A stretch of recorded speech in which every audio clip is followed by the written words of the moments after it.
El carruaje se detuvo con una sacudida, levantando una nube de polvo ocre que tardó en posarse sobre el camino reseco. A través de la ventanilla empañada, los ojos de Isabel contemplaron por primera vez la hacienda La Sombría. El nombre, susurrado con temor en el pueblo, ahora cobraba un sentido tangible. La casona se erigía no como un hogar, sino como un monumento a la soledad, una fortaleza de piedra oscura y ventanas vacías que parecían observar el mundo con una indiferencia helada. Su magnificencia era innegable, pero carecía de alma. Era una opulencia fría, un lujo que gritaba tristeza desde cada uno de sus sillares. Isabel alisó por enésima vez las arrugas de su vestido de viaje, modesto pero impecable, el único de calidad que poseía. A sus 19 años llevaba el peso del mundo en su mirada, una melancolía serena que no lograba apagar por completo una chispa de acero en el fondo de sus pupilas. Huérfana desde la cuna, su vida había sido un peregrinaje por la caridad ajena y el trabajo incansable, pero nunca había permitido que la necesidad doblegara su espíritu. Aferró con más fuerza el pequeño baúl que contenía todo su mundo. Un par de libros, un chal de lana tejido por sus propias manos y la carta que la acreditaba como la nueva institutriz de los hijos del señor de la Vega. Aquel puesto era su única esperanza para escapar de las sombras de un pasado que la acechaba. Un no se formó en su garganta cuando las pesadas puertas de roble se abrieron con un quejido largo y metálico, como si la propia casa se lamentara por la interrupción. El vestíbulo era una caverna de mármol pulido y sombras danzantes. El aire, estancado y con un leve olor a cera y a tiempo detenido, le oprimió el pecho. Un silencio sepulcral lo envolvía todo, roto únicamente por el eco de sus propios pasos. Retratos de ancestros con severo semblante la observaban desde las paredes. Sus miradas pintadas parecían juzgar su humilde figura, su ajuar modesto, su osadía al pisar aquel sagrado suelo de desolación. Comprendió entonces que su tarea no sería solo enseñar a leer y a escribir a dos niños sin madre, sino intentar encender una vela en la más profunda de las oscuridades. Si quieres más historias que te emocionen así, suscríbete y dale like ahora mismo. Una mujer de edad avanzada, con un vestido negro tan rígido como su expresión, apareció al final de la escalera. Era el ama de llaves, y su inspección fue tan rápida y cortante como el filo de una navaja. No hubo palabras de bienvenida, solo un gesto seco para que la siguiera. Mientras ascendían por la imponente escalera de caoba, cada escalón parecía alejarla más del mundo que conocía. Los retratos se sucedían, espectros de un pasado más feliz que ahora colgaban como recordatorios de todo lo que se había perdido en aquella casa. Finalmente, la condujeron a una habitación sencilla, casi monacal, en el ala de servicio. La ventana daba a un patio interior yermo, donde solo una fuente seca acumulaba hojas muertas. Era un espacio limpio, pero despojado de cualquier calidez. Al quedarse a solas, Isabel se acercó a la ventana y apoyó la frente en el cristal frío. Afuera, el sol comenzaba a ponerse, tiñendo el cielo de tonos violáceos y anaranjados, una belleza cruel que no lograba penetrar los muros de la sombría. Un escalofrío recorrió su espalda, pero no era de frío. Era la premonición de que su llegada a aquel lugar era mucho más que el inicio de un nuevo trabajo. Era el primer movimiento de una partida silenciosa contra el dolor y el olvido que reinaban en aquel dominio. No sabía que su presencia, tan callada y digna, era la primera piedra que sin proponérselo comenzaría a remover los cimientos de aquella casa y del corazón amurallado de su dueño.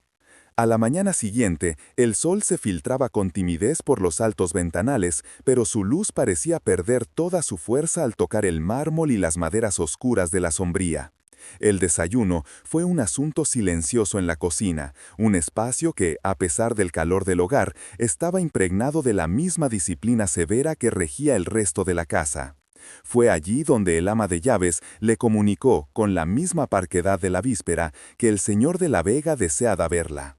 El corazón de Isabel latió con una fuerza contenida mientras era conducida hacia el ala oeste de la casona, un sector al que no había accedido todavía. El pasillo terminaba en una doble puerta de roble macizo. El ama de llaves golpeó una vez, un toque seco y respetuoso, y una voz grave desde el interior concedió el paso. La biblioteca era el corazón helado de la casa. Miles de libros encuadernados en piel se alineaban en estanterías que ascendían hasta un techo artesonado, testigos mudos de generaciones de conocimiento que ahora acumulaban polvo y silencio. Un gran escritorio de nogal dominaba el centro, pero el hombre al que pertenecía no estaba sentado en él. Se encontraba de pie, de espaldas a la puerta, contemplando los jardines descuidados a través de un inmenso ventanal. Su figura alta y recia, vestida con un impecable luto riguroso, parecía una estatua tallada en la misma piedra de la amargura. Se giró con una lentitud deliberada y por primera vez Isabel se encontró con la mirada del dueño de aquella desolación. Don Alejandro de la Vega era un hombre cuya edad era imposible de adivinar. Su cabello oscuro estaba salpicado por hilos de plata en las sienes, y su rostro, de facciones nobles y duras, estaba surcado por una tristeza tan profunda que parecía haber sido cincelada en su piel. Pero fueron sus ojos los que la sobrecogieron. Eran de un gris tormentoso, desprovistos de cualquier luz, y la examinaron con una frialdad que no era hostil, sino simplemente vacía. Era la mirada de un hombre que había dejado de esperar nada del mundo. A su lado, aferrado a la pernera de su pantalón, se encontraba un niño de unos 7 años. Era una miniatura de su padre, con el mismo cabello oscuro y los mismos ojos serios, pero en los suyos aún titilaba una chispa de esperanza infantil, una súplica muda dirigida a la recién llegada. El niño, Andrés, no apartaba la vista de su padre, observándolo con una mezcla de temor y un anhelo desgarrador. Don Alejandro no hizo ademán de saludarla. Su voz, cuando finalmente habló, fue tan parca y desprovista de emoción como el resto de su ser. «Usted es la señorita Morales», afirmó, no preguntó. «Sus credenciales son adecuadas. Los niños necesitan disciplina y letras. No espero afectos, solo resultados. Su predecesora no lo entendió así. Cada palabra era un golpe seco, una advertencia. Isabel sintió cómo el aire se volvía más denso. Un nudo se formó en su garganta, pero lo deshizo con un esfuerzo de voluntad. Enderezó la espalda, un gesto casi imperceptible, y sostuvo aquella mirada gélida. «Comprendo mis deberes, señor», respondió ella, su voz clara y serena, un riachuelo de agua fresca en mitad de un desierto. «Y comprendo también que los niños necesitan más que letras para florecer». Por un instante, solo un instante, algo cambió en el semblante de don Alejandro. Una fisura casi invisible en su máscara de indiferencia. Sus ojos se detuvieron en los de ella, y en ese silencio cargado se libró una batalla sin armas. Él vio en ella una fortaleza que no esperaba, una dignidad que no se doblegaba ante su poder ni su dolor. Ella, por su parte, miró más allá del terrateniente frío y distante. Vio las ruinas de un hombre que alguna vez debió amar con una pasión inmensa, un corazón amurallado tras capas y capas de pérdida. El momento se rompió tan rápido como había nacido. Él desvió la mirada, un gesto brusco que puso fin a la conversación. El ama de llaves le indicará sus horarios, puede retirarse. Se giró de nuevo hacia la ventana, dándole la espalda, volviendo a ser la silueta solitaria anclada en su propio invierno. Mientras Isabel salía de la biblioteca, seguida por la mirada anhelante del pequeño Andrés, comprendió la verdadera dimensión de su tarea. No había sido contratada para enseñar, sino para reconstruir. Y su primera lección no sería para los niños, sino para el hombre que había olvidado cómo sentir, el amo herido de la sombría. Los primeros días de Isabel en la sombría transcurrieron en una rutina de silencios y lecciones. Andrés, el pequeño heredero, resultó ser un alumno dócil y de una inteligencia melancólica, un alma sedienta de la atención que su padre le negaba. Pero había otra presencia en la casa, una sombra más pequeña y esquiva, Catalina, de apenas 5 años. Era una niña de porcelana, con los ojos inmensos de su difunta madre, y un silencio que no era de paz, sino de ausencia. Rara vez hablaba, y se movía por los vastos corredores como un fantasma infantil, aferrada a una muñeca de trapo con la misma tenacidad con la que se aferraba a un recuerdo que se desvanecía. Fue en la tercera tarde, cuando el sol caía tiñendo de sangre los cristales de la galería oeste, que el velo de apatía de la casa se rasgó. Un grito, agudo y desgarrador, ascendió desde el piso superior. No era el llanto de un capricho, sino el sonido de un dolor puro, un quejido que parecía brotar de las mismas entrañas de la hacienda. Isabel, que leía un cuento a Andrés en el salón de estudio, levantó la vista, con el corazón encogido. El niño se estremeció y buscó instintivamente la mano de su institutriz. Los pasos apresurados del ama de llaves resonaron en el mármol. Isabel subió tras ella, guiada por el eco de los sollozos que ahora se habían convertido en un lamento interrumpido. La encontraron al final del pasillo principal, frente a una puerta de caoba maciza cerrada a cal y canto. Catalina estaba en el suelo, golpeando la madera con sus puños diminutos, su pequeño cuerpo sacudido por una congoja que la superaba. El ama de llaves intentó levantarla con un gesto brusco y autoritario, pero la niña se resistió con la fuerza de la desesperación. ¡Abre! ¡Abre!, gritaba entre lágrimas, su rostro enrojecido y cubierto de mocos. «Es la alcoba de la señora», susurró una de las criadas con temor. «El señor la cerró el día que ella murió, nadie puede entrar». Isabel observó la escena. Vio la frustración en el rostro del ama de llaves y el miedo en el de las doncellas, pero sobre todo vio el abismo de soledad en el que se ahogaba la niña. Con un gesto sereno, pidió a las demás que se retiraran. Dudaron, pero la calma en su voz era una autoridad que no se podía cuestionar. Cuando se quedó a solas con Catalina, no intentó levantarla. Se sentó en el suelo frío a su lado, sin decir una palabra, convirtiéndose en una presencia silenciosa en mitad de la tormenta. Poco a poco, los golpes de la niña cesaron, reemplazados por un temblor exhausto. Isabel no la tocó, simplemente esperó. Y entonces, con una voz suave como el murmullo de un arroyo, comenzó a hablar. No sobre la puerta, ni sobre la obediencia. Le habló de una estrella que se sentía muy sola en el cielo, tan sola que su luz a veces se apagaba de tristeza.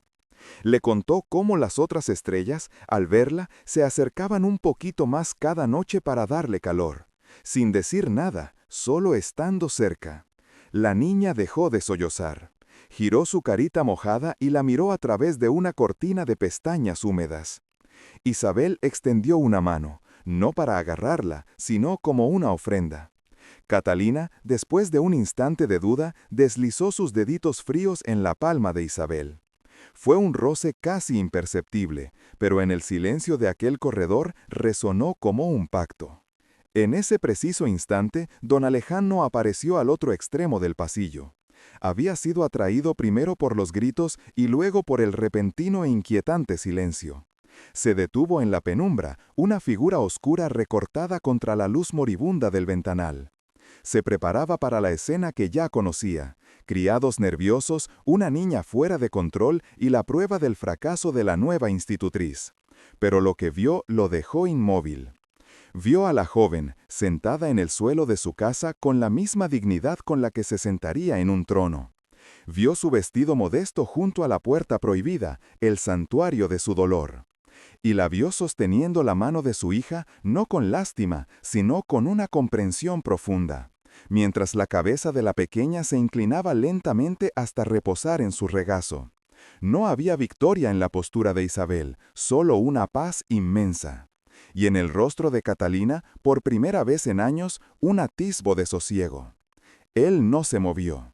El corazón, esa piedra inerte en su pecho, latió una vez, con una fuerza extraña y olvidada. Aquella mujer no había doblegado a la niña, la había encontrado. Había descendido a su pozo de pena y se había sentado a su lado en la oscuridad.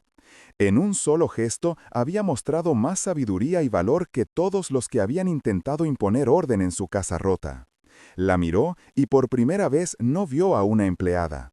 Vio una luz inesperada, una fuerza serena que amenazaba con derribar los muros que con tanto esmero había construido alrededor de su alma. ¿Crees que el amor puede vencer el muro impenetrable del dolor? Si esto te está emocionando, toca 2 veces la pantalla ahora mismo. Sin hacer ruido, don Alejandro retrocedió, desapareciendo en las sombras de las que había venido. Dejó atrás la escena, pero la imagen se quedó grabada a fuego en su memoria. Abajo, en la soledad de su biblioteca, se sirvió una copa de coñac, pero el licor no pudo quemar la extraña calidez que se había instalado en su pecho. Aquella tarde, en el pasillo silencioso de la sombría, Isabel Morales había superado su primera prueba. Y don Alejandro de la Vega, sin saberlo, había empezado a perder su primera batalla contra la esperanza. Las semanas que siguieron se tejieron con la hebra frágil de una nueva normalidad. La presencia de Isabel en la sombría era como el lento deshielo de un invierno demasiado largo. No trajo consigo el estruendo de la alegría, sino la calma de un arroyo que discurre y limpia. Los niños, poco a poco, emergían de sus caparazones. La voz de Andrés se oía con más frecuencia en los pasillos. Y Catalina, en ocasiones, regalaba una sonrisa fugaz que era en sí misma un milagro. Incluso don Alejandro parecía haber perdido algo de la rigidez de su luto. Aún se mantenía distante, un monarca en su exilio autoimpuesto, pero sus miradas hacia la institutriz durante las cenas silenciosas se prolongaban más de lo necesario, cargadas de una curiosidad que pugnaba por romper el hielo de la indiferencia. Pero la paz en la sombría era un cristal fino, destinado a quebrarse. Y se quebró una tarde de martes con el sonido nítido y arrogante de las herraduras de 2 caballos de pura sangre sobre la grava del camino. No era el trote cansino de los animales de labranza, sino el galope impaciente de la alta sociedad que venía a reclamar sus dominios. Isabel se encontraba en el salón principal con los niños, enseñándoles a trazar las constelaciones en un viejo mapa celeste, cuando la puerta se abrió de par en par sin la deferencia de un anuncio previo. La figura que se recortó en el umbral trajo consigo una ráfaga de aire frío y perfume caro. Era una mujer de una belleza escultural y gélida, envuelta en sedas de color esmeralda que susurraban con cada movimiento. Su cabello, recogido en un peinado impecable, estaba adornado con un broche de azabache que parecía absorber la poca luz del salón. Era doña Elvira de Sandoval, la hija de un terrateniente vecino, una mujer cuya fortuna y linaje la convertían en la candidata perfecta, la única posible, para ser la nueva señora de la Vega. Sus ojos, del color del acero pulido, recorrieron la estancia con una evaluación rápida y despectiva, deteniéndose en el modesto vestido de algodón de Isabel como si fuera una mancha en un tapiz perfecto. Ignoró por completo a los niños. Su atención se centró en la joven institutriz con una condescendencia que era casi un insulto físico. Tú, dijo, su voz no era alta, pero cortaba el aire con la precisión de un estilete. Ve a anunciar a don Alejandro que he llegado, y trae un jerez, el viaje me ha dejado exhausta. No era una petición, era una orden dada a una sirvienta. Isabel sintió como la sangre subía a sus mejillas, pero mantuvo la compostura. Se levantó con una lentitud deliberada, su espalda recta como un junco. Los niños se habían encogido detrás de ella, buscando refugio.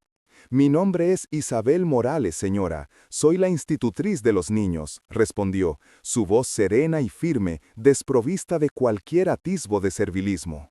Una ceja perfectamente arqueada se alzó en el rostro de doña Elvira. Una sonrisa delgada, carente de toda calidez, se dibujó en sus labios.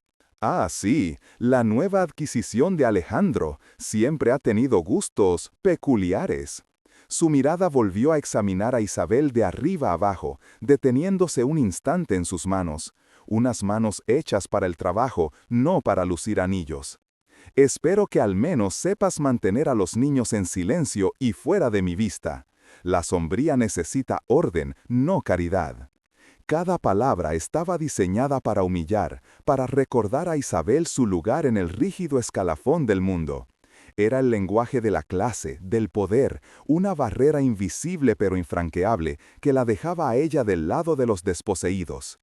En ese momento, la voz grave de don Alejandro resonó desde el umbral de la biblioteca. «Elvira, tu visita es una sorpresa». No había calidez en su tono, solo una profunda y amarga resignación. Había presenciado la última parte de la escena, y una sombra de disgusto cruzó su rostro antes de ser sofocada. Doña Elvira giró sobre sus talones, y su máscara de hielo se derritió en una sonrisa radiante y posesiva. Se deslizó hacia él y tomó su brazo con una familiaridad que lo decía todo. Alejandro, querido, he pensado que esta casa necesitaba un toque femenino. Tanta oscuridad no puede ser buena para ti. Su mirada pasó por encima de Isabel y los niños, despidiéndolos como si fueran parte del mobiliario.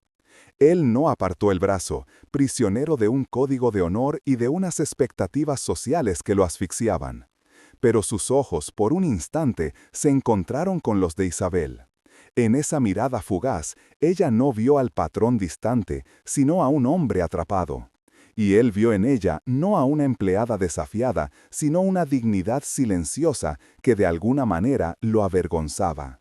Doña Elvira, aferrada a su brazo, lo condujo hacia el salón contiguo, sus risas resonando de forma artificial en el silencio de la casa.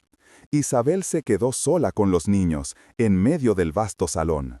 El perfume de la recién llegada aún flotaba en el aire, un aroma opresivo que hablaba de un mundo al que ella jamás pertenecería. Comprendió entonces que los fantasmas de la sombría no solo habitaban en el pasado. El más peligroso de todos acababa de cruzar la puerta, envuelto en seda y sonrisas, recordándole que el corazón de un hombre no era el único territorio en disputa. También lo era su nombre, su fortuna y su lugar en la sociedad. Y en esa batalla, ella no tenía más armas que su propio espíritu. La presencia de doña Elvira se convirtió en una sombra recurrente, un recordatorio constante del mundo al que Alejandro pertenecía y del que Isabel estaba irrevocablemente excluida. Sus visitas llenaban la sombría de un bullicio artificial, de conversaciones sobre bailes en la capital y herencias que se disputaban en los salones. Durante esos días, Isabel se replegaba con los niños a las estancias más apartadas, convirtiendo el aula de estudio o el viejo invernadero en un refugio contra la fría perfección de la invitada. Sin embargo, en la quietud de la noche, cuando los ecos de la sociedad se desvanecían, la casa volvía a pertenecer a sus verdaderos habitantes, y era en esas horas de penumbra donde los hilos invisibles entre el patrón y la institutriz comenzaron a tejerse. Sucedió por primera vez en la biblioteca. Isabel, incapaz de conciliar el sueño, había descendido en busca de un libro que calmara su espíritu inquieto. Se movía entre las estanterías como un espectro silencioso, sus dedos rozando los lomos de cuero gastado, cuando una voz a su espalda la hizo sobresaltarse. ¿Busca algo en particular, señorita Morales? Don Alejandro estaba allí, en el umbral, sin la rigidez de su levita diurna, vestido solo con una camisa de lino que suavizaba su figura y dejaba entrever el cansancio en sus hombros. La lámpara de aceite sobre el escritorio arrojaba una luz dorada y temblorosa, que jugaba con las sombras de su rostro, revelando una vulnerabilidad que el día ocultaba. Ella sintió que el corazón se le detuvo un instante. «Disculpe, señor, no pretendía importunar». Su voz fue apenas un susurro. Él no la reprendió. En su lugar, dio un paso hacia el interior de la sala, sus ojos grises fijos en ella con una intensidad nueva, desprovista de la frialdad habitual. Era una mirada de genuina curiosidad. «¿Le agrada la poesía?», preguntó, su voz más grave y cercana en el silencio de la noche. Isabel asintió, incapaz de articular palabra. Él se acercó a una de las estanterías más altas y tras un momento extrajo un delgado volumen encuadernado en piel azul. Este era el favorito de mi esposa. La confesión quedó suspendida en el aire, frágil y pesada a la vez. Se lo tendió y al hacerlo, sus dedos rozaron los de ella. Fue un contacto fugaz, accidental, pero una corriente eléctrica pareció recorrer el brazo de Isabel, encendiendo su piel. Él retiró la mano como si se hubiera quemado, y un silencio denso, cargado de todo lo que no podían decirse, cayó entre ellos. No hubo más palabras. Isabel tomó el libro, hizo una leve reverencia y se retiró, sintiendo su mirada clavada en su espalda hasta que dobló el recodo del pasillo. Los encuentros fortuitos se repitieron. Una tarde, Isabel llevaba a los niños a un rincón olvidado del jardín, donde un rosal salvaje, el único que había sobrevivido a la negligencia, luchaba por florecer. Con la ayuda de Andrés y Catalina, comenzó a limpiar la maleza que lo asfixiaba, sus manos hundiéndose en la tierra húmeda. Desde la ventana de su despacho, Alejandro la observó. La vio arrodillada en el suelo, con una mancha de tierra en la mejilla y una serenidad en su rostro que contrastaba violentamente con la tormenta que él albergaba dentro. Vio a sus hijos reír por primera vez en mucho tiempo, sus pequeñas manos trabajando junto a las de ella. Y sintió una punzada en el pecho, un dolor agridulce que era casi un alivio. Bajó al jardín, movido por un impulso que no comprendía. Los niños enmudecieron al verlo, pero Isabel simplemente levantó la vista, sus ojos claros y serenos, encontrándose con los suyos. Él se detuvo a su lado, contemplando el rosal rescatado. «Mi mujer plantó estas rosas», dijo, su voz apenas un murmullo ronco. Creía que nada podía morir del todo si se le daba una oportunidad. Por primera vez, no hablaba de su dolor como un arma, sino como un recuerdo. Se agachó para arrancar una mala hierba tenaz, y su hombro rozó el de ella. Permanecieron así un instante, increíblemente cerca, compartiendo el aroma de la tierra y las rosas moribundas. En ese gesto, en esa proximidad silenciosa, se construyó un puente sobre el abismo de sus diferencias. ¿Crees que el amor puede vencer el muro impenetrable del dolor? Si esto te está emocionando, toca 2 veces la pantalla ahora mismo. Aquella cercanía se volvió una costumbre callada. A veces, él aparecía en el salón de estudio al final de la jornada, con la excusa de ver el progreso de sus hijos, pero sus ojos se desviaban inevitablemente hacia Isabel mientras ella cosía a la luz del candil, su rostro concentrado y apacible.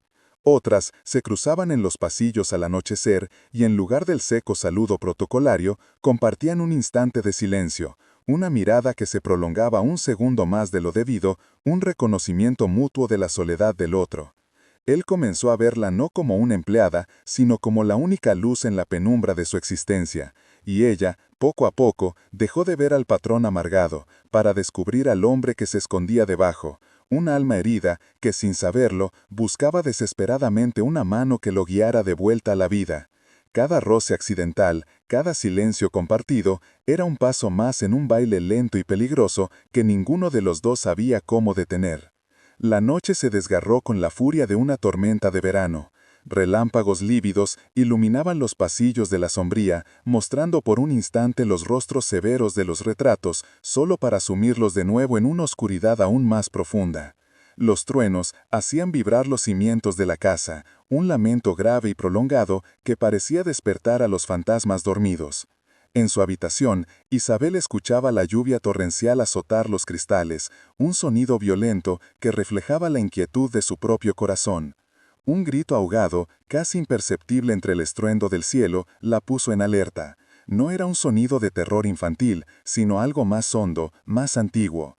Se levantó, envolviéndose en su chal de lana, y siguió el eco de un sollozo hasta la habitación de Catalina. La pequeña estaba sentada en su cama, con los ojos abiertos de par en par, fijos en la ventana donde cada relámpago dibujaba siluetas monstruosas. Isabel no encendió la luz. Se sentó en el borde de la cama y en la penumbra comenzó a cunar a la niña, susurrándole una vieja canción de cuna, una melodía suave que luchaba por imponerse al fragor de la tormenta. La puerta se abrió con un leve crujido, y la silueta de don Alejandro se recortó en el umbral. No llevaba su levita, solo una camisa blanca que en la oscuridad lo hacía parecer una aparición. Había sido atraído por el mismo sonido que ella, y se detuvo observando la escena. Vio a Isabel meciendo a su hija, la cabeza de la niña apoyada en su hombro, sus pequeños sollozos calmándose al ritmo de la canción. En la intimidad de aquella habitación, despojados de sus roles de patrona e institutriz, eran solo un hombre y una mujer protegiendo a una niña del miedo.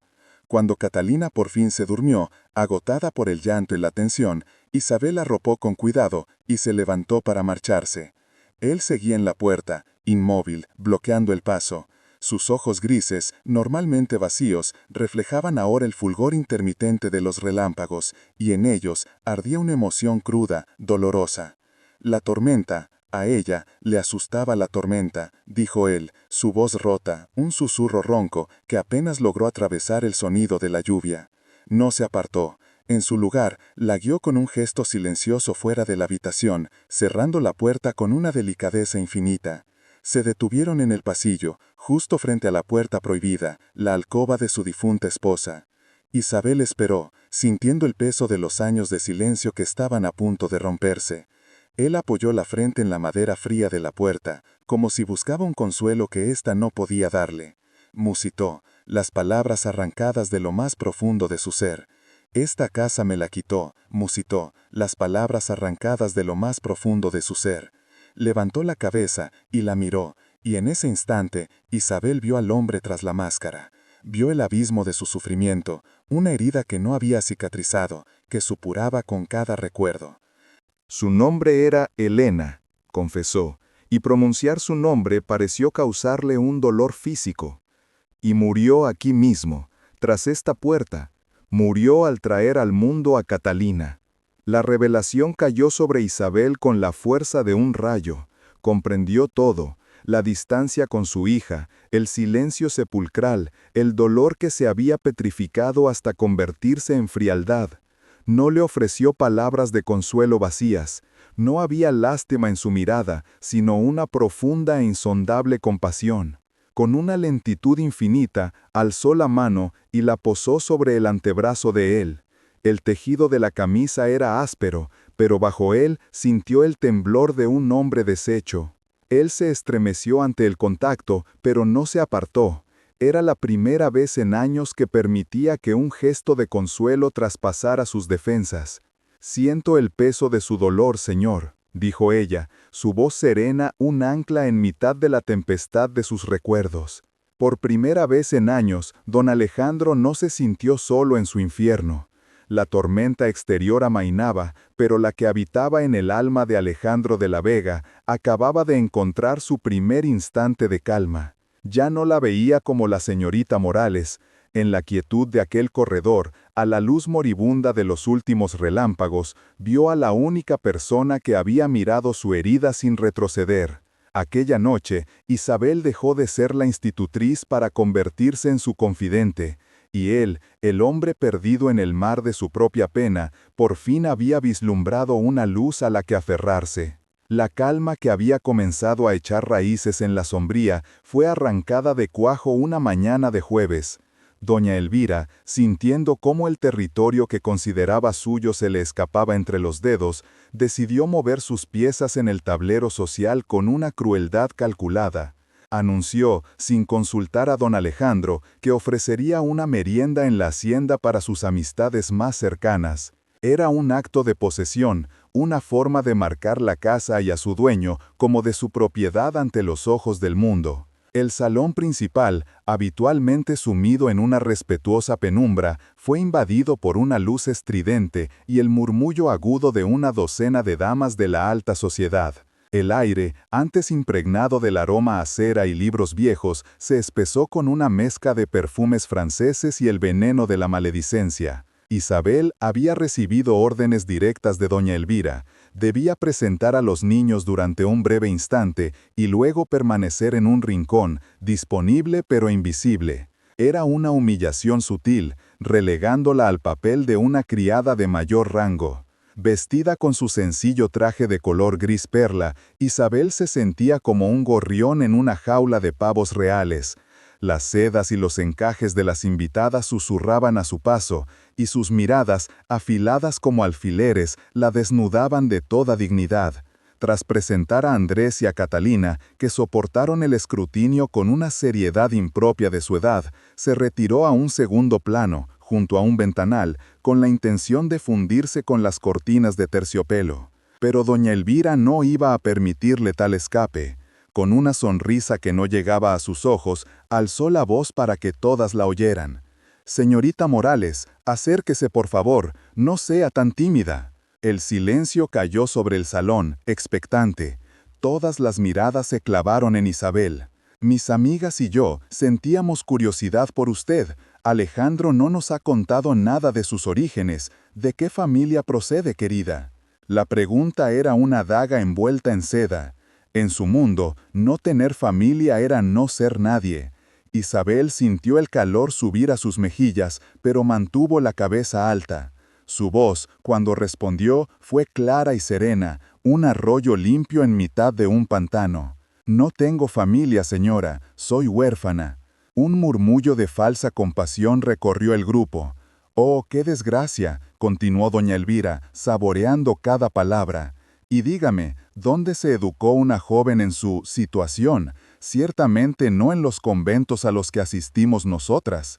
«La vida ha sido mi escuela, señora», replicó Isabel, su mirada firme encontrando la de su interlocutora, «y los libros mi refugio».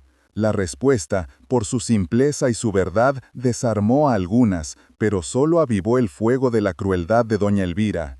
Se levantó y se acercó a Isabel, examinando la tela modesta de su vestido con un desdén manifiesto. «Comprendo, la necesidad aguda el ingenio». Entonces, en un gesto que pareció un descuido, tropezó levemente, derramando el contenido de su taza de té sobre la falda de Isabel. Un manchón oscuro se extendió sobre la tela gris. «¡Oh, qué torpe soy!», exclamó con una risa cristalina y falsa.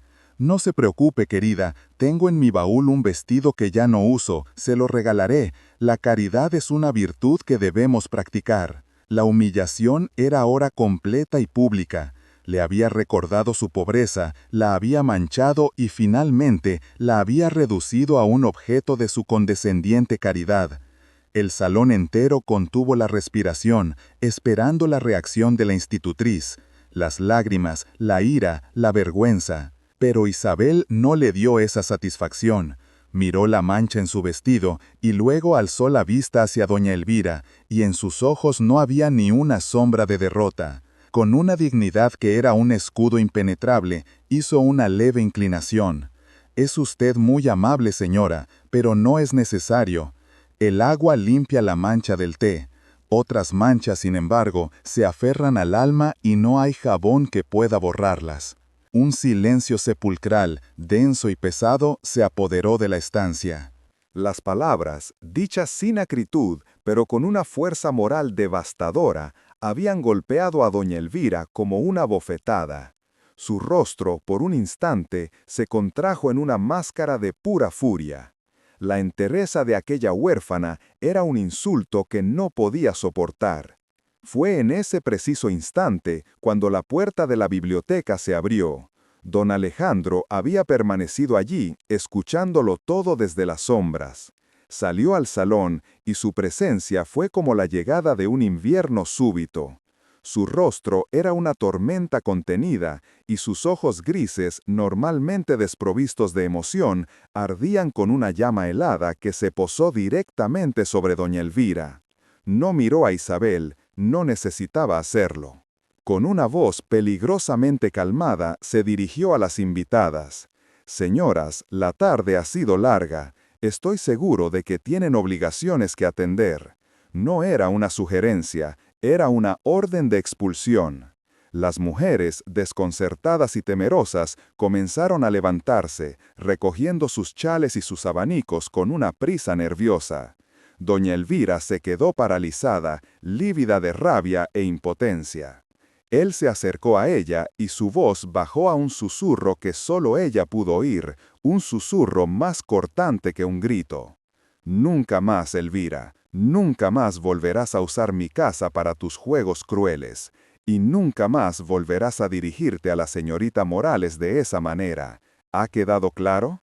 Sin esperar respuesta, le dio la espalda y caminó hacia el ventanal donde Isabel permanecía, quieta como una estatua.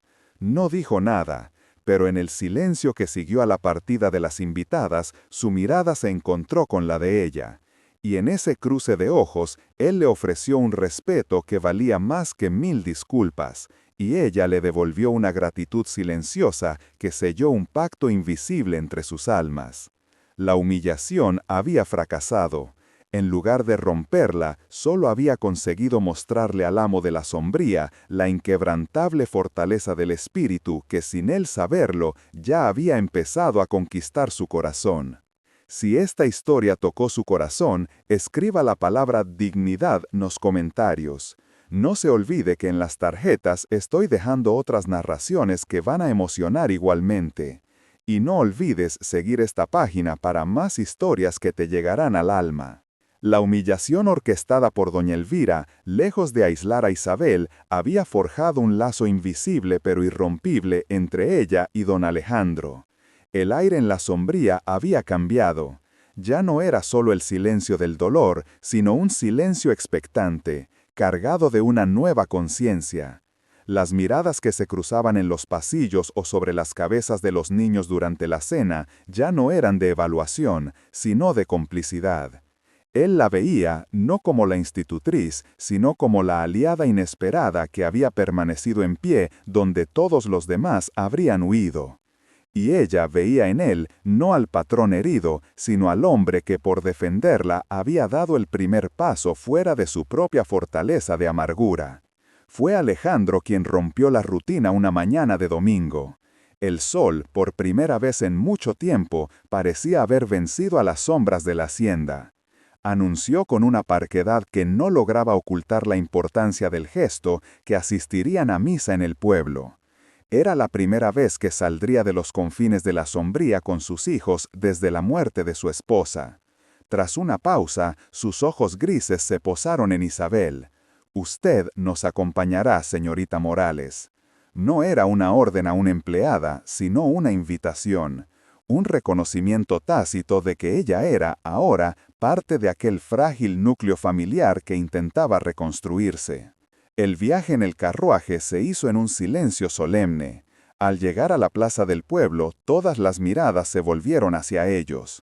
La aparición de don Alejandro de la Vega, flanqueado por sus dos hijos y una joven de porte digno y vestido sencillo, fue el epicentro de un terremoto de murmullos. La sociedad local, que lo creía un ermitaño perpetuo, observaba la escena con una mezcla de asombro y malicia. Isabel sintió el peso de cientos de ojos sobre ella, pero la presencia de Alejandro a su lado era un baluarte. Fue a la salida de la iglesia, bajo el sol del mediodía que caía a plomo sobre el atrio empedrado, cuando la tormenta se desató. Doña Elvira, que los había observado durante toda la ceremonia con una furia helada, los interceptó. No estaba sola, la flanqueaban su padre y otras matronas del pueblo, un tribunal inquisidor vestido de domingo. Su voz, dulce como la hiel, cortó el aire. «Alejandro, querido, qué alegría verte recuperar las buenas costumbres». Su mirada ignoró a los niños y se clavó en Isabel con el desprecio de quien mira un insecto. «Aunque debo advertirte, la gente del pueblo es muy dada a las habladurías. Tu reclusión ha dado pie a muchas historias, y verte ahora con esta compañía», dijo, haciendo una pausa para que el insulto calara hondo. Podrían pensar que la decencia ha abandonado por completo los muros de la sombría. Era un ataque directo, público y brutal. No solo insultaba a Isabel, sino que amenazaba el honor del nombre de la Vega, vinculándolo a un escándalo de inmoralidad. El círculo de curiosos se estrechó, ávido de sangre. Isabel se quedó inmóvil, sintiendo cómo se le helaba la sangre en las venas, pero su espalda permaneció recta, su barbilla alta. Y entonces ocurrió. Don Alejandro, su acción fue mucho más elocuente. Con una lentitud deliberada, extendió su mano y tomó la de Isabel, entrelazando sus dedos con los de ella a la vista de todos. Fue un gesto posesivo, protector, una declaración de principios que resonó más que cualquier grito. El calor de su mano fue un ancla para Isabel en el mar embravecido de las miradas ajenas. Alejandro se volvió hacia doña Elvira, y sus ojos grises ya no eran de tormenta, sino de un glaciar a punto de resquebrajarse. «La decencia, Elvira», comenzó, su voz baja y cortante, un latigazo en el silencio expectante. «No reside en los vestidos de seda ni en los apellidos, sino en el carácter. Y el carácter de la señorita Morales es más íntegro que el de todos los que aquí os congregáis». Hizo una pausa, su mirada barriendo al corrillo de curiosos que retrocedieron como si hubieran sido golpeados. «La señorita Morales goza de mi más absoluta confianza, de mi protección y de mi respeto». La última palabra fue dicha con un énfasis que no admitía réplica. «Cualquier ofensa dirigida a ella la consideraré una ofensa personal. y las habladurías del pueblo me tienen tan sin cuidado como vuestras hipócritas opiniones. Se volvió de nuevo hacia una lívida doña Elvira. Considere nuestra relación, sea cual fuere la que usted imaginaba, terminada. No vuelva a dirigirse a mí, ni a nadie bajo mi techo. Sin decir más, y sin soltar la mano de Isabel, se abrió paso entre la multitud estupefacta. Con la otra mano en el hombro del pequeño Andrés, los guió hacia el carruaje, dejando tras de sí un campo de batalla social sembrado de orgullo herido y reputaciones hechas añicos. Había cruzado un Rubicón. Ante Dios y ante el mundo, había elegido. Había defendido a la huérfana y declarado la guerra a su propia clase. Y mientras el carruaje se alejaba del pueblo, en el silencio tenso de su interior, tanto él como Isabel supieron que ya no había vuelta atrás. Su destino, para bien o para mal, acababa de ser sellado no con un contrato, sino con un acto de indómita lealtad. La vuelta a la sombría no trajo consigo el alivio de un refugio, sino la tensión sofocante de una tregua a punto de romperse. El gesto de don Alejandro en el atrio de la iglesia, aquel acto de audaz rebeldía, pendía sobre la casa como una nube de tormenta que se negaba a descargar. El desafío había sido lanzado, y la sociedad, esa bestia de 1000 cabezas y ninguna piedad, no tardaría en reclamar su tributo de sangre. La respuesta llegó esa misma tarde, no con el susurro de los chismes, sino con el estruendo de un carruaje lacado en negro tirado por 2 caballos que parecían tallados en obsidiana. No era doña Elvira, era una amenaza mucho mayor. Don Ricardo de Sandoval, su padre, un hombre cuya influencia se extendía como las raíces de un roble centenario por toda la provincia. Descendió del vehículo con la gravedad de un juez a punto de dictar sentencia. No hubo saludos. Su mirada barrió el vestíbulo y se posó en don Alejandro con la frialdad del acero. «A tu biblioteca», fue su única orden. La puerta de roble se cerró tras ellos, sellando a Isabel y al resto de la casa en una ignorancia premonitoria. Dentro de aquel santuario de silencio se libró la verdadera batalla. Don Ricardo no habló de corazones rotos ni de orgullo herido. Su lenguaje era el de los contratos, las alianzas de poder y las fortunas que se construyen y destruyen con una sola firma. «Has cometido un error de cálculo, Alejandro», dijo, su voz desprovista de toda emoción. «Has puesto en peligro décadas de alianzas por una empleada. El nombre de La Vega siempre ha sido sinónimo de poder, no de un melodrama de pueblo». Don Alejandro permaneció de pie junto a la ventana, su silueta recortada contra la luz mortecina. Un nudo de rabia y desesperación se formó en su garganta. Sentía el peso de su linaje, la mirada de los retratos de sus ancestros clavadas en su nuca. «Ella tiene más honor que toda tu estirpe junta», replicó con una voz sorda. Don Ricardo esbozó una sonrisa que no era tal, era una mueca de poder. «El honor no paga las deudas ni asegura las cosechas. Te ofrezco una salida, la última. Despide a esa mujer, anuncia tu compromiso con mi hija, y este incidente quedará olvidado».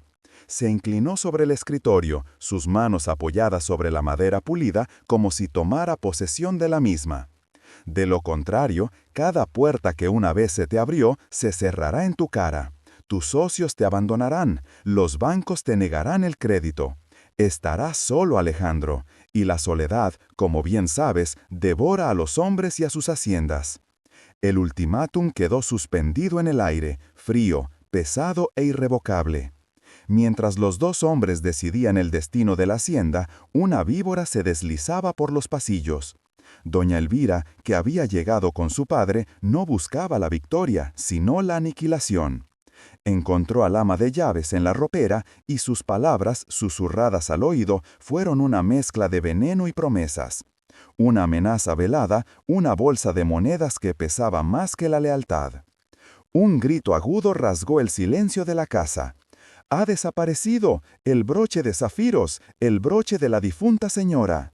Era la voz de doña Elvira, cargada de una histeria perfectamente calculada. El alboroto atrajo a los servidores al vestíbulo. Isabel, que leía un cuento a los niños en el salón, salió con el corazón encogido por un mal presentimiento. La escena que encontró fue una farsa cruel. Doña Elvira, con el rostro desencajado por una falsa angustia, señalaba al ama de llaves, quien, con una reticencia teatral, sugirió registrar las habitaciones. La búsqueda fue una pantomima breve y dirigida. Con una certeza que era pura malicia, se dirigieron a la humilde alcoba de Isabel. Ante los ojos de todos, abrieron su pequeño baúl, el único tesoro de su vida errante. Y allí, entre sus pocos libros y el chal de lana, brillando con una luz azul y malévola, estaba el broche. Un jadeo colectivo recorrió el vestíbulo. La acusación no necesitó palabras. Isabel se quedó paralizada, el aire escapándose de sus pulmones. Vio la incredulidad y el miedo en los ojos de las criadas y el triunfo desnudo en el rostro de doña Elvira. La trajeron al centro del vestíbulo como a una rea ante su tribunal. «Ladrona», siseó Elvira, saboreando la palabra. «No solo has intentado robar el afecto de un hombre vulnerable con tus artes de seducción barata, sino que ahora profanas la memoria de su santa esposa robando sus joyas. No tienes honor, no tienes vergüenza». Fue en ese instante cuando la puerta de la biblioteca se abrió. Don Alejandro y don Ricardo salieron, atraídos por el tumulto. La mirada de Alejandro recorrió la escena. El broche en la mano temblorosa del ama de llaves, la expresión victoriosa de Elvira, la confusión aterrorizada de sus hijos que habían aparecido en lo alto de la escalera. Y finalmente, sus ojos se posaron en Isabel. Estaba pálida como el mármol, su mundo derrumbándose a su alrededor, pero su espalda estaba recta y su mirada, aunque anegada en un dolor insondable, no albergaba ni una sombra de culpa. Él avanzó lentamente, cada paso resonando en el silencio sepulcral. Todos esperaban la explosión de ira, la orden de expulsión que sellaría su humillación. Tomó el broche de manos del ama de llaves. Lo observó por un instante, girándolo entre sus dedos. Luego alzó la vista, pero no miró a Isabel. Miró directamente a doña Elvira. «Este broche», dijo, su voz peligrosamente tranquila, un trueno contenido, «tiene un cierre defectuoso. Mi esposa, Elena, dejó de usarlo hace años por miedo a perderlo. Se lo guardaba en un joyero oculto en el fondo de su armario». Hizo una pausa, dejando que sus palabras calaran. Un hecho que solo ella y yo conocíamos. Su mirada, fría como la muerte, se clavó en la de Elvira, que había perdido todo el color de su rostro. «Y sé», continuó él, volviéndose ahora hacia Isabel, su voz impregnada de una fe inquebrantable, «que la señorita Morales jamás tocaría nada que no le pertenece. Su dignidad es la única joya que posee y vale más que todo el oro de esta casa». Finalmente, se encaró de nuevo con doña Elvira y su padre. Su voz se elevó, resonando contra los altos techos, no como un rito, sino como una sentencia. «Saquen sus mentiras y su veneno de mi casa, ahora». El ultimátum había sido respondido, la acusación destruida. Ante todos, don Alejandro no solo había salvado el honor de Isabel, había elegido el suyo propio, renunciando a un mundo de hipocresía para aferrarse a la única verdad que su corazón herido había vuelto a reconocer. El eco de las puertas al cerrarse tras los Sandoval fue un trueno sordo que sacudió los cimientos de la sombría. El vestíbulo, de pronto, pareció inmenso y vacío, un campo de batalla después del armisticio. Los criados, que habían presenciado la escena con el aliento contenido, se desvanecieron como fantasmas hacia sus quehaceres, dejando a Alejandro e Isabel solos en medio de un silencio cargado de electricidad. Él no la miró. Sus ojos grises estaban fijos en la puerta cerrada, como si aún pudiera ver a través de la madera la ruina que acababa de invitar a su vida. Un pacto sellado con fuego y silencio acababa de nacer entre ellos, pero en lugar de alivio, trajo consigo el peso de un futuro incierto. Sin una sola palabra, Alejandro se dio media vuelta y se encerró en su biblioteca, el santuario de su soledad. El sonido del cerrojo al girar fue para Isabel más elocuente que cualquier discurso. Ella permaneció inmóvil en el centro del mármol de Isabel. Había ganado una batalla que nunca quiso librar y la victoria tenía el sabor amargo de la ceniza. Comprendió, con una claridad que le helaba el alma, la magnitud del sacrificio de Alejandro. Él no la había defendido, se había inmolado. Había arrojado su nombre, su fortuna y el futuro de sus hijos a una pira encendida por el honor de una huérfana. Y ella, Isabel Morales, era ahora la causa de su inminente caída, una mancha que, por mucho que él intentara limpiarla con su desafío, seguiría adherida a su reputación. La gratitud que sentía se ahogaba en un mar de culpa. No podía permitirlo, no podía ser el yugo que lo arrastrara al abismo. Esa noche, cuando la luna era una astilla de plata en un cielo de terciopelo, Isabel tomó su decisión.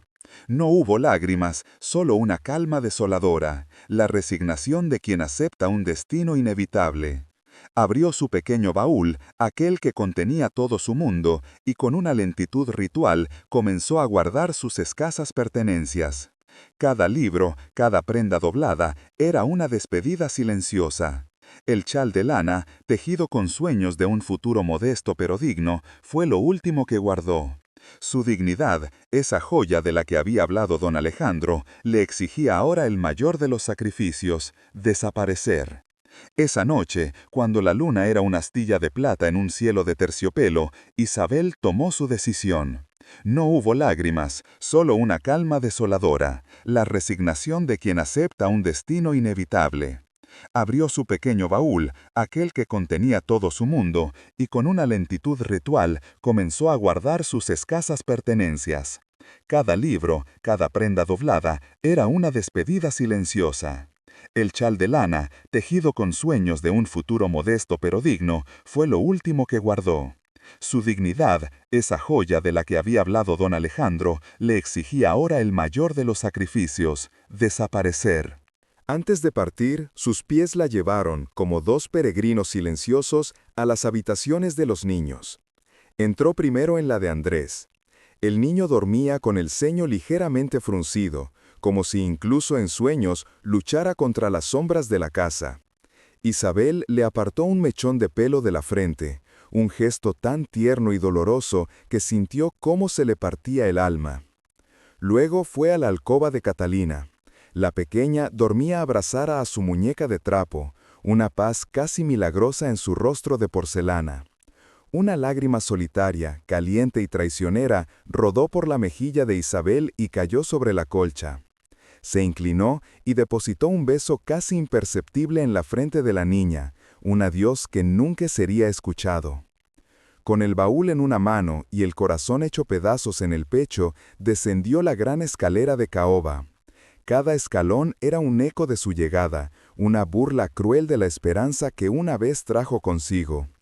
Creía que la casa entera dormía, que podría escabullirse en la noche sin más testigos que los retratos de los ancestros.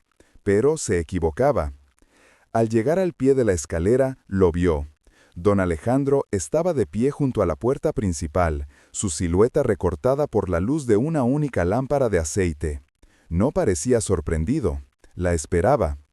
El veneno del miedo, las amenazas de don Ricardo, habían estado serpenteando por sus venas durante horas. La visión de la ruina, del ostracismo, de sus hijos condenados por su arrebato de honor, lo había paralizado. El hombre que había desafiado al mundo entero en el atrio de la iglesia se había desvanecido, y en su lugar estaba de nuevo el prisionero de la sombría, el viudo amargado que solo sabía de pérdidas. Isabel se detuvo a pocos pasos de él. No había necesidad de explicaciones. Sus ojos se encontraron en la penumbra, y en aquel silencio se libró la última y más dolorosa de las batallas. «No puedo ser la causa de su ruina, señor», susurró ella, su voz firme a pesar del temblor que la sacudía. «Mi presencia aquí solo le traerá más deshonra y miseria. Debo marcharme».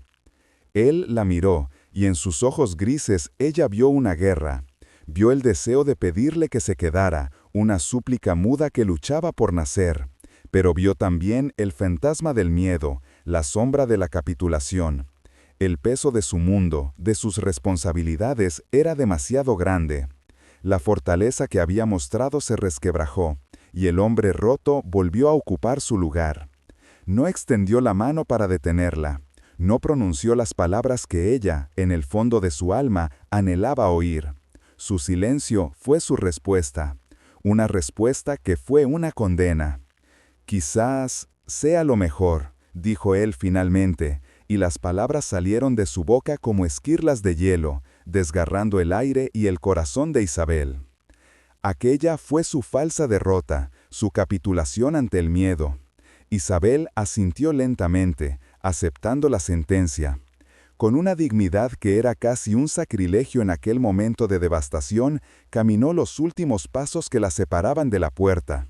Su mano tembló al girar el pesado picaporte de latón. Abrió la puerta y el aire frío de la noche la envolvió como un sudario. No miró atrás, salió al camino de grava, hacia la oscuridad, dejando atrás la única luz que había conocido en su vida. La pesada puerta de roble se cerró con un sonido hueco y definitivo, que resonó en cada rincón de la casa. Don Alejandro se quedó solo en el vestíbulo, una estatua de dolor en un mausoleo de arrepentimiento. Había dejado que se fuera. Había expulsado de su vida la única esperanza de redención. La sombría había vuelto a reclamar a su amo, sumiéndolo de nuevo en una oscuridad ahora mucho más profunda, porque ya no era la oscuridad de la ignorancia, sino la de la pérdida consciente. El amanecer llegó a la sombría no como una promesa, sino como una condena. La luz, pálida y enfermiza, se filtró por los ventanales para revelar una casa que había vuelto a morir durante la noche. El silencio que siguió a la partida de Isabel no era el silencio solemne de antes, sino el silencio hueco de una tumba. Cada objeto, cada sombra, parecía gritar su ausencia. El alma de la casa se había marchado con ella. Don Alejandro no había dormido. Permanecía en su biblioteca, no como un guardián, sino como un prisionero en su propia celda de arrepentimiento. Las palabras que le había dicho, «quizás sea lo mejor», resonaban en su cabeza como el martilleo de un clavo en un ataúd. Había elegido el miedo sobre la esperanza, la ruina honorable sobre la salvación silenciosa, y el precio de su cobardía se hizo palpable con la primera luz del día. Los niños fueron los primeros en sentir el vacío. Catalina, que había comenzado a regalar sonrisas efímeras, volvió a ser una muñeca de porcelana rota. Sus ojos inmensos fijos en un punto invisible de la pared, el silencio volviendo a erigirse como su único refugio. Pero fue Andrés quien se convirtió en el espejo del alma rota de su padre. En el desayuno, su silla vacía era una herida abierta en la mesa. El niño, con una seriedad que helaba la sangre, empujó su plato. «¿Dónde está la señorita Isabel?», preguntó, su voz pequeña y frágil. Cuando el ama de llaves, con la mirada baja, le explicó que se había marchado, el niño no lloró, no gritó, simplemente se levantó, y una luz se apagó en sus ojos. Los días que siguieron fueron un lento descenso a un invierno aún más cruel que el anterior. La casa se sumió en una disciplina rígida y sin sentido, pero el orden no podía ocultar la desolación. Cada objeto, cada sombra parecía gritar su ausencia. El alma de la casa se había marchado con ella. Don Alejandro no había dormido. Permanecía en su biblioteca, no como un guardián, sino como un prisionero en su propia celda de arrepentimiento. Las palabras que le había dicho, «quizás sea lo mejor», resonaban en su cabeza como el martilleo de un clavo en un ataúd.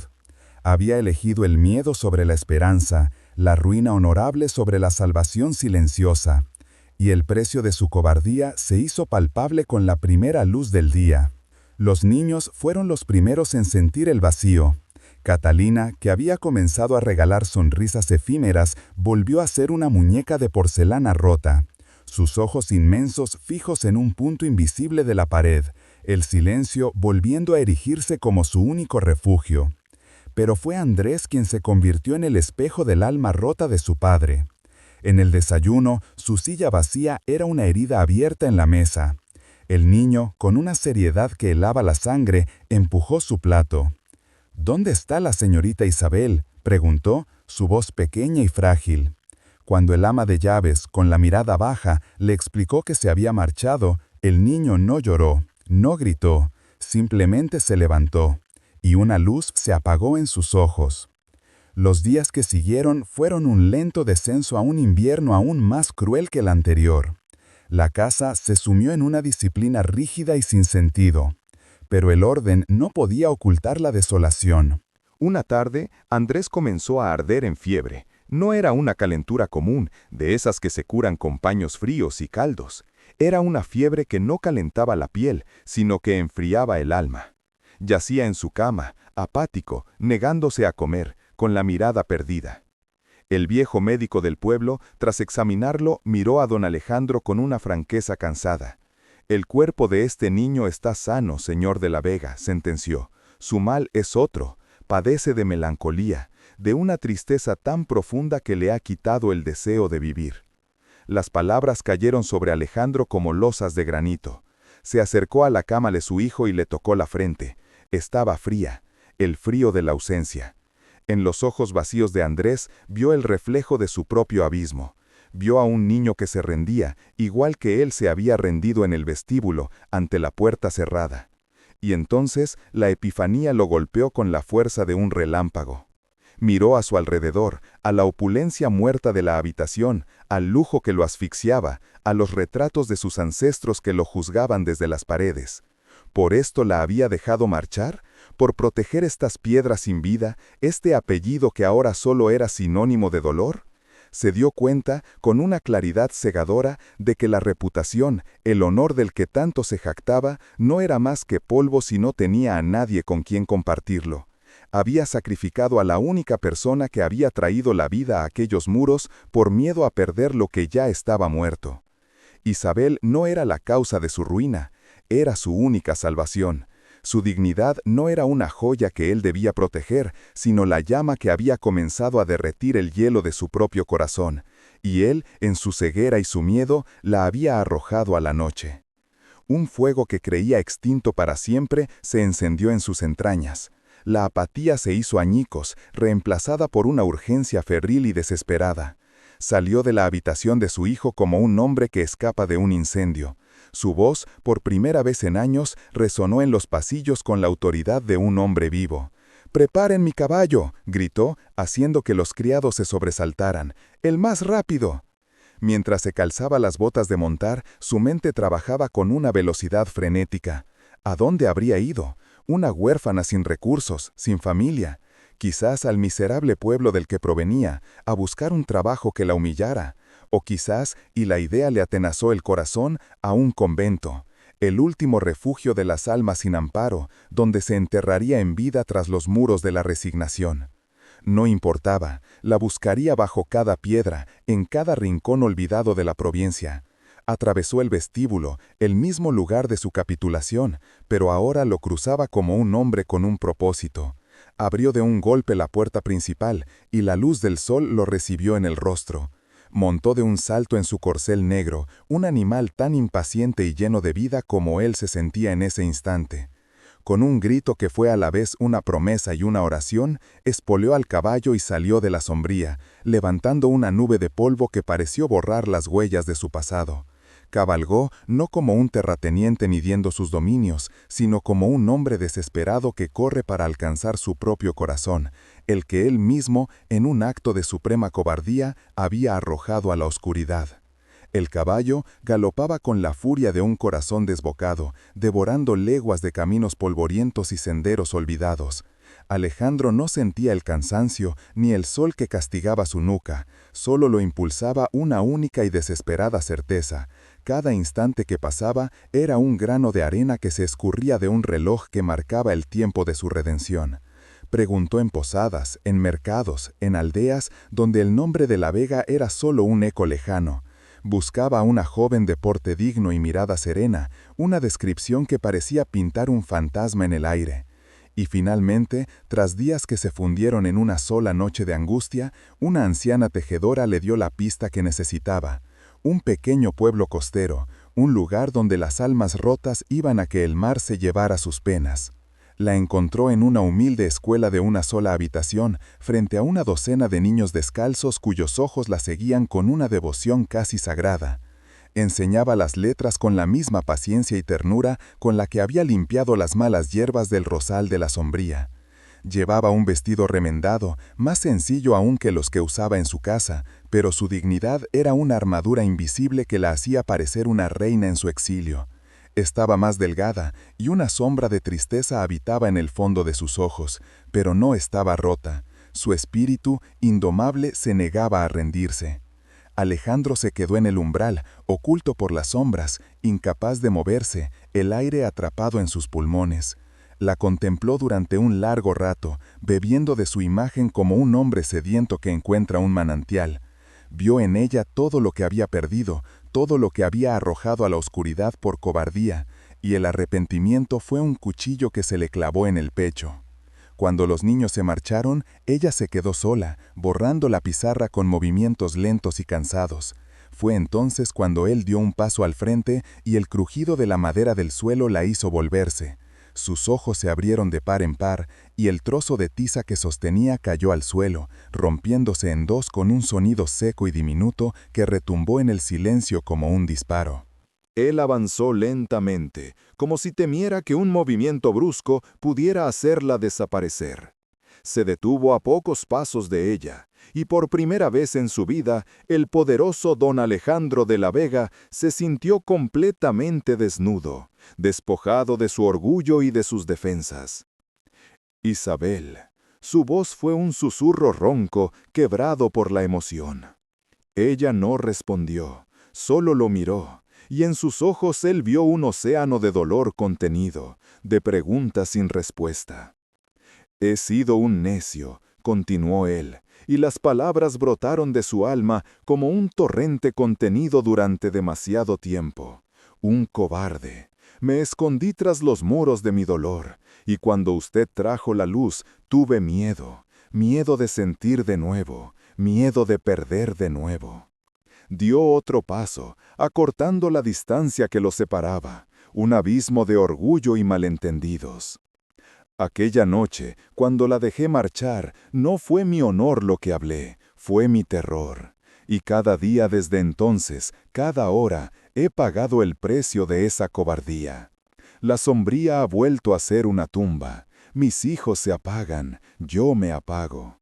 Porque usted es la vida que le falta a esa casa, la vida que me falta a mí. Se arrodilló ante ella. El gran terrateniente, el hombre al que todos temían y respetaban, hincó una rodilla en el suelo polvoriento de aquella humilde escuela.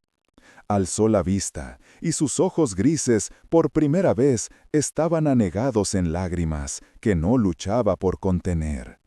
«Le pido perdón, Isabel, perdón por mi ceguera, por mi orgullo, por el dolor que le he causado». Extendió una mano temblorosa, no para tocarla, sino como una súplica. «Vuelva conmigo», pero no como la institutriz, no como una empleada. Su voz se quebró. «Vuelva como mi igual, como la dueña de mi casa y de mi corazón. Vuelva para ser mi esposa, Isabel. Cásese conmigo y sálveme de mí mismo».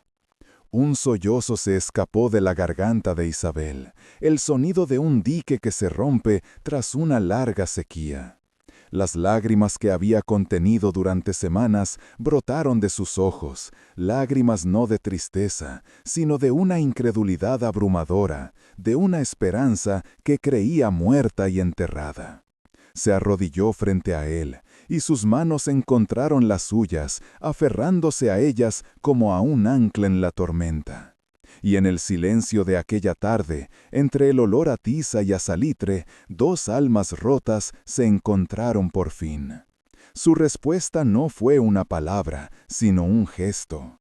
Llevó las manos de él a su rostro y asintió, una y otra vez, mientras las lágrimas de ambos se mezclaban, sellando un pacto que ninguna clase social ni tragedia pasada podría volver a romper.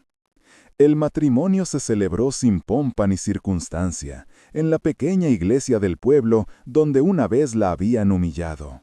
Solo los niños, cuyos ojos habían recuperado su brillo, fueron testigos. Cuando el sacerdote los declaró marido y mujer, Alejandro no la besó. En su lugar, la abrazó. Fue un abrazo que lo contenía todo: el perdón, la promesa, el regreso a casa. Un abrazo que reparó años de soledad en un solo instante. Años después, la sombría ya no hacía honor a su nombre. Los ventanales, antes cerrados a cal y canto, se abrían de par en par para dejar que el sol y el sonido de las risas inundaran cada rincón. Los jardines, antes yermos, eran un estallido de rosas y vida, cuidados con esmero por las manos de Catalina, que se había convertido en una joven de sonrisa fácil. Andrés, un muchacho fuerte y de mirada inteligente, cabalgaba junto a su padre por los campos que ahora prosperaban bajo una nueva luz. Y en el porche, meciéndose suavemente en un balancín, don Alejandro de la Vega, el hombre que había olvidado cómo sentir, rodeaba con su brazo a la mujer que le había enseñado a amar de nuevo. Su cabello estaba salpicado de más plata, pero en sus ojos grises ya no había tormentas, solo la calma profunda de un océano en paz. Isabel apoyaba la cabeza en su hombro, su rostro sereno reflejando la felicidad que una vez creyó inalcanzable.